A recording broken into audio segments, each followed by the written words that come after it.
तर अमोल कीर्तीकरांना उमेदवारी दिल्यानंतर निरुपमांनी पत्रकार परिषद बोलावलेली अत्यंत महत्त्वाची बातमी। संजय निरुपमांची आज दुपारी एक पत्रकार परिषद होणार आहे। तर काँग्रेस नेते संजय निरुपम हे पत्रकार परिषदेमध्ये काय भूमिका मांडणार हे पाहणं महत्त्वाचं असणार आहे। मात्र संजय निरुपम हे देखील लोकसभा निवडणुकीसाठी इच्छुक होते। मात्र अमोल कीर्तीकर यांना उत्तर मध्य मुंबईतून लोकसभेची उमेदवारी जाहीर करण्यात आलेली आहे। त्यानंतर आता संजय निरुपम हे पत्रकार परिषद घेणार आहे। संजय निरुपम हे स्वतः काँग्रेसमधून या ठिकाणी खासदार राहिलेले आहेत आणि त्यांची देखील पुन्हा एकदा निवडणूक लढवण्याची इच्छा होती, मात्र त्यांना तिकीट मिळालेलं नाहीये।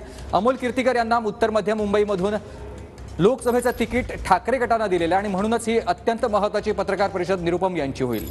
आणि या पत्रकार परिषदेमध्ये निरुपम काय बोलणार, काय भूमिका मांडणार हे पाहणं महत्त्वाचं असणार आहे। मात्र लोकसभा निवडणूक लढवण्यासाठी इच्छुक असलेले निरुपम आता त्यांनी पत्रकार परिषद बोलावलेली आहे। उत्तर मध्य मुंबईतून अमोल कीर्तीकर यांना उमेदवारी ठाकरे गटाने जाहीर केली आहे। महाविकास आघाडीमध्ये ठाकरे गट, काँग्रेस आणि राष्ट्रवादी शरद पवार गट एकत्र आहेत।